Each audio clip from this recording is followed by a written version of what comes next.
और जितना अधिकार किसी पैसे वाले को इस देश के संविधान ने दिया है, उतना ही अधिकार किसी मजदूर को भी दिया है। ये इस संविधान की ताकत है।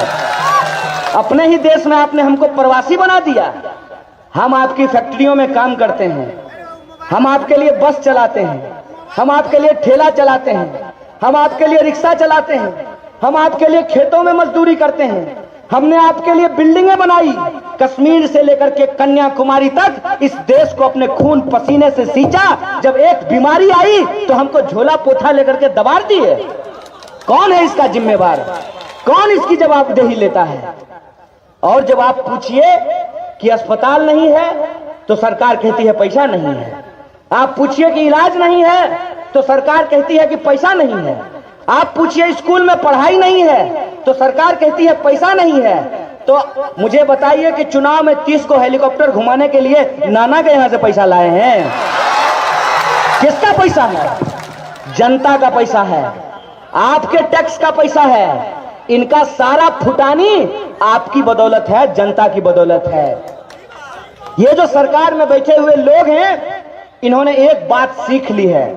आप करिएगा रोटी की बात, आप कीजिएगा रोजी की बात, आप कीजिएगा रोजगार की बात, आप कीजिएगा वेतन की बात, आप कीजिएगा पेंशन की बात, आप कीजिएगा स्वास्थ्य की बात, आप कीजिएगा शिक्षा की बात, तो ये करेंगे हिंदू मुसलमान, ये करेंगे जात पात। एक बात हमको सोच करके बताइए, कोरोना महामारी फैली, जात पूछ करके बीमारी हुई।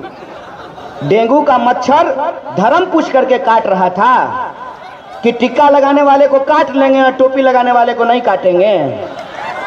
मलेरिया का मच्छर जात पूछ करके काटता है।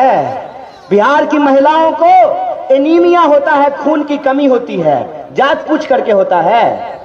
जानबूझ करके ये हमारे साथ धोखाधड़ी करते हैं। टमटम देखे हैं ना, टमटम में जो घोड़ा को जोता जाता है उसके आंख के सामने एक पट्टा लगा दिया जाता है कि घोड़ा दायां बायां नहीं देखे।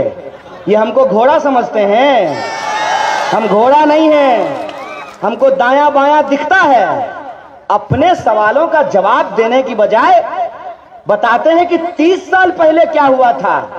आप हमको 30 साल पीछे ले जाना चाहते हैं, हम 30 साल इस देश और समाज को, बिहार को आगे ले जाना चाहते हैं। ये हमारा संकल्प है। माननीय नीतीश जी गजब फेरा में फंस गए हैं। नीतीश जी बोले कि मिट्टी में मिल जाएंगे, भाजपा में नहीं मिलेंगे। एक्चुअली जब वो भाजपा से मिले ना, उसी दिन भाजपा उनको मिट्टी में मिलाने का तैयारी कर लिया था। कल आया था नड्डा, फचर फचर बोल रहा था, नड्डा बोल रहा था फचर फचर। तो उसका बात सुन करके हमको यही याद आया कि देखिए कितना बड़ा कलाकार है। नड्डा चिराग जला करके जेडीयू के लिए खोद रहा है गड्ढा। कितना होशियारी किया है ये देख लीजिए। नीतीश जी के साथ गठबंधन भी करके रखा है और सब जगह उनका वोट भी बिगाड़ दिया है। मैं उन चीजों पे कोई टिप्पणी नहीं करना चाहता हूं, क्योंकि मुझे अनावश्यक बात करने की आदत नहीं है। हमको एक ही चीज नजर आता है, कबीर का वो दोहा है ना कि माली सींचहि मूल को फल ही फूलहि अघाय, एक ही साधे सब सधे, सब साधे सब जाए, माली सींचहि मूल को फल ही फूलहि अघाय। हम मूल बात करना चाहते हैं, इधर उधर की बात नहीं करना चाहते हैं। और मूल बात यह है कि आप अगर सरकार बदलना चाहते हैं तो आपको विकास जी को अपना आशीर्वाद देना पड़ेगा। बोलिए, सरकार बदलना चाहते हैं? सब लोग की सहमति है? तो इधर उधर देखने का कोई जरूरत नहीं है। सचमुच अगर विकास चाहते हैं तो आपके बीच में विकास जी चुनाव लड़ रहे हैं, इनको अपना आशीर्वाद दीजिए, इनको अपना समर्थन दीजिए। और ये बात मैं क्यों कह रहा हूं, इसकी दो वजह है। पहली बात तो ये, हमारा संकल्प पत्र, हमारा घोषणा पत्र, हमारी बातचीत, हमारा संवाद, हमारा भाषण कोई भी इधर उधर की बात नहीं कर रहा है। ना हम जात पात की बात कर रहे हैं, ना हम धर्म की बात कर रहे हैं। हम रोजी रोजगार की बात कर रहे हैं, हम समान काम के समान वेतन की बात कर रहे हैं। हम कह रहे हैं कि नियोजित शिक्षकों को भी अस्थायी कीजिए, अतिथि शिक्षकों को भी अस्थायी कीजिए। आंगनवाड़ी महिला का भी आत्मसम्मान होता है, उसको भी सही तरीके से वेतनमान दीजिए। और ये सारी बात जब मैं कहता हूं तो मैं किताब में गरीबी नहीं पढ़ा हूं, हमने गरीबी झेला है, हमने गरीबी को जिया है। आंगनबाड़ी का वेतनमान बढ़ाना इसलिए जरूरी है क्योंकि मेरी माँ ही आंगनबाड़ी में काम करती है, हम जानते हैं उनकी क्या हालत होती है। मुझे मालूम है कि आशा वर्कर जो हैं उनके साथ क्या बर्ताव किया जाता है। आप मुझे बताइए, 400 रुपया वृद्धा पेंशन मिलता है, 350 रुपया का तो मोबाइल रिचार्ज होता है। क्या बूढ़ा को नहीं मन होगा बूढ़ी से बतियाने का है? आप 400 रुपया वृद्धा पेंशन देते हैं, क्या हो जाएगा 400 रुपया में? ये जो बिहार का सवाल है, एक एक बुनियादी सवाल, हम कहते हैं पुराना पेंशन लागू कीजिए। नया पेंशन के नाम पर सरकारी कर्मचारियों के साथ धोखाधड़ी हुआ है।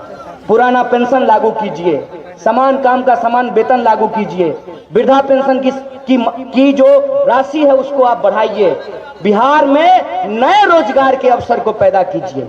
एक बात आप ही सोच करके हमको बताइए, कोटा में पढ़ने वाला बिहारी, पढ़ाने वाला बिहारी, तो कोचिंग कोटा में कहे पूर्णिया में नहीं चल सकता है? क्या जरूरत है कोटा जाने का? चाहिए क्या? चाहिए बिजली और इंटरनेट। नीतीश जी खुद ही कह रहे हैं कि वो बिजली गांव-गांव पहुंचा दिए हैं। तो जब बिजली गांव-गांव पहुंचा दिए हैं तो हमको रोजगार के लिए दिल्ली, बंबई, कलकत्ता जाने का क्या जरूरत है? जब वो कह रहे हैं, उनके मित्र हैं मोदी जी के, जियो धन धना धन। जब इंटरनेट आ गया है, बिजली आ गई है और सब काम जब इंटरनेट से ही हो सकता है, तो बिहार का लड़का इंजीनियरिंग करने के लिए ग्वालियर क्यों जाए और काम करने के लिए गुड़गांव क्यों जाए? इंजीनियरिंग कॉलेज बिहार में भी खुल सकती है और काम जो है बिहार में भी किया जा सकता है। कॉल सेंटर भागलपुर में भी हो सकता है, पूर्णिया में भी हो सकता है, मुजफ्फरपुर में भी हो सकता है। लेकिन दिक्कत इस बात की है कि ये चाहते नहीं हैं कि बिहार के 12 करोड़ लोगों के आत्मसम्मान के लिए कुछ भी किया जाए, क्योंकि इनके लिए हम सस्ते मजदूर से अलावे और कुछ नहीं है। इसीलिए ये हमारे क्षेत्र में, हमारे प्रदेश में कोई विकास नहीं करना चाहते हैं। जब चुनाव आता है बस लिट्टी चोखा खाना शुरू कर देते हैं। ए महाराज, बिहार में खाली लिट्टी चोखा होता है? बिहार में बहुत कुछ होता है।